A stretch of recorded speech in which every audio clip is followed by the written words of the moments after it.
ओम श्री गणेशाय नमः। नमस्कार बंधुगण, आपण मानंकु समस्तंकु आपणक निजस्व चैनल ज्योतिष दर्पण को मु हार्दिक स्वागत करुछि। असंतु जानिबा कोन कहूछि आज आपणक राशि आपणक दिन। तेबे चालंतु वीडियोटी आरंभ करिबा आजिर सुविचार सहित। बंधुगण, समालोचनार भୟରେ निजर लक्ष्य केबे त्याग करंतु नाही, कारण लक्ष्य हासिल हेबा मात्रे ही समालोचकंग मत मध्य बदली जाई थाए। मने रखंतु समय पाखरे आपणकु पुनि थरे समय देवा पई यथेष्ट समय ही नाही, कारण समय परिस्थिति देखि परिवर्तन हुए एवं राति सुजोग देखि परिवर्तन हुए, किंतु संघर्षर पथरे चालुथुवा व्यक्ति ही दुनिया को परिवर्तन करि थाए। तेणु सफलता पाइबा पई निज भितरे आग्रह रखंतु। एबे आसंतु जानिबा आजिर पंचांग।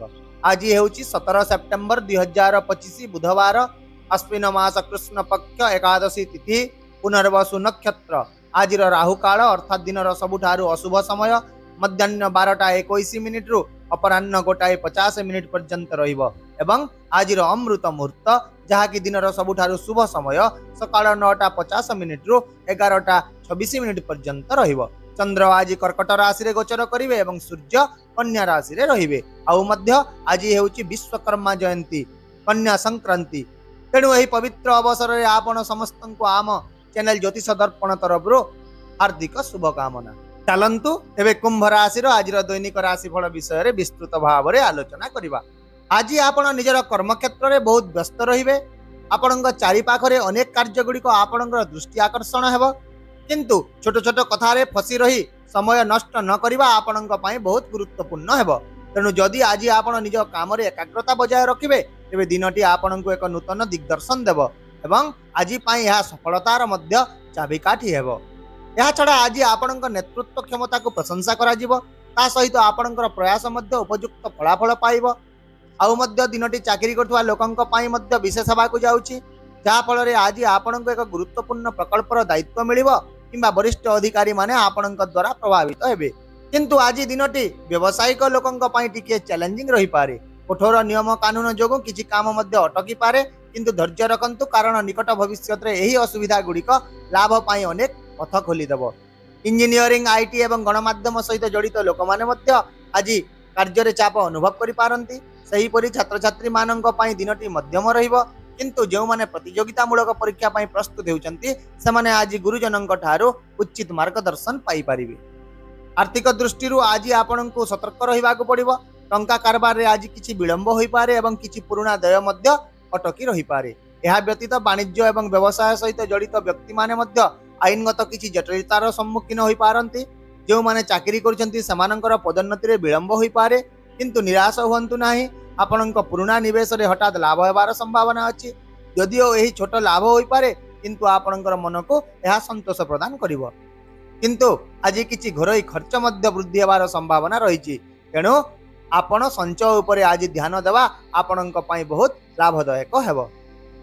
स्वास्थ्य दृष्टिकोण आज दिनटी टिके दुर्बल रहिबो। शरीर रे थकापण, आलस्य किंबा दुर्बलता अनुभव होई पारे। आउ मध्य निद्रा अभाव रु चिड़चिड़ापण बढ़िबो एवं रक्तचाप मध्य अस्थिर रहिबो। किछि लोकंक हाथ एवं पाद रे झिमझिम किंबा कठिनता परि समस्या मध्य देखा देई पारे।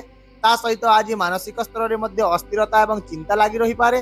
तेणु आज आपण निजर मन को शांत करिवा पई ध्यान करंतु। ता सहित व्यायाम एवं सकाळ चलिबा मध्य आज आपणक पई बहुत लाभदायक हेबो। पारिवारिक जीवन रे आज समन्वय रहिबो, किंतु परिवार सदस्यंक सहित मतभेद होई पारे। तेणु आपण निजर कथा को नियंत्रण करंतु, अनावश्यक विवाद को एड़ांतु एवं मुख्य भाव रे निजर क्रोध को नियंत्रण रे रखंतु। पिला मानंक सह जड़ित कोनोसी चिंता मध्य आज आपणक हैरान करिवो एवं गृहिणी माने मध्य घरे कामर चाप अनुभव करिवे, किंतु परिवार समर्थन जोगु समाने आश्वस्ति पाइबे। सामाजिक जीवन रे आज आपणक प्रतिछवि दृढ़ रहिबो। आपणक बंधु मानंक सहित समय बिताइबार भल सुजोग मिलिबो एवं किछि गोपनीय आलोचना मध्य होई पारे। प्रेम जीवन विषय यदि देखिबा, आज आपणक हृदयर भावना दृढ़ रहिबो। प्रेम संपर्क रे विश्वास बढ़िबो। यदि आपण अविवाहित अछन तेबे आपण कोनोसी जने विशेष व्यक्ति को भेटी पारंती, जे निकट भविष्य रे आपणकर जीवन साथी मध्य होई पारंती। सेही परि विवाहित व्यक्ति माने जीवन साथी ठारो संपूर्ण भाव रे प्रेम एवं समर्थन पाइबे, जहाँ सेमानंकु प्रत्येक संकटरु बाहर करिवो। एहा सहित दुहिंक भितरे आज प्रेम ଆହୁରି ନିବିଡ଼ ହେବ। ତାହେଲେ ବନ୍ଧୁଗଣ ଆପଣଙ୍କ ପାଇଁ ଆଜିର ବିଶେଷ ପ୍ରତିକାର ହେଉଛି ଆଜି ଆପଣ ଅଭାବୀ ଲୋକମାନଙ୍କୁ ସବୁଜ ପନିପରିବା ଦାନ କରନ୍ତୁ, ଯାହା ଆପଣଙ୍କ ଜୀବନରେ ସକାରାତ୍ମକ ଶକ୍ତି ସହିତ ସୁଖ ଏବଂ ସମୃଦ୍ଧି ଆଣିବ। ଆଶା କରୁଛି ଭିଡ଼ିଓଟିକୁ ଆପଣ ସକାରାତ୍ମକ ଚିନ୍ତାଧାରା ସହିତ ଗ୍ରହଣ କରିବେ ଏବଂ ଆପଣଙ୍କର ଦିନକୁ ଆହୁରି ସୁନ୍ଦର କରିବେ। ଯଦି ଆପଣଙ୍କୁ ଆମର ଏହି ଭିଡ଼ିଓଟି ପସନ୍ଦ ଆସିଲା ତେବେ ଦୟାକରି ଭିଡ଼ିଓଟିକୁ ହାଇପ୍ କରନ୍ତୁ, ସେୟାର କରନ୍ତୁ ଏବଂ ଆପଣଙ୍କର ମୂଲ୍ୟବାନ ମତାମତ କମେଣ୍ଟ ବକ୍ସରେ ନିଶ୍ଚିତ ଭାବରେ ଜଣାନ୍ତୁ। ତା ସହିତ ଆମ ଚ୍ୟାନେଲକୁ ସବସ୍କ୍ରାଇବ୍ କରିବାକୁ ମଧ୍ୟ ଭୁଲନ୍ତୁ ନାହିଁ, କାରଣ ପ୍ରତ୍ୟେକ ଦିନ ଆମେ ଆପଣଙ୍କ ପାଇଁ ଆଣିଥାଉ ସଠିକ୍, ସହଜ ଏବଂ ନିର୍ଭରଯୋଗ୍ୟ ରାଶିଫଳ। ତେବେ ଆସନ୍ତାକାଲି ପୁଣି ଦେଖା ହେବା ଆଉ ଏକ ନୂତନ ରାଶିଫଳ ଭିଡ଼ିଓ ସହିତ। ସେ ପର୍ଯ୍ୟନ୍ତ ବିଦାୟ ଦିଅନ୍ତୁ। ନମସ୍କାର। ଜୟ ଜଗନ୍ନାଥ।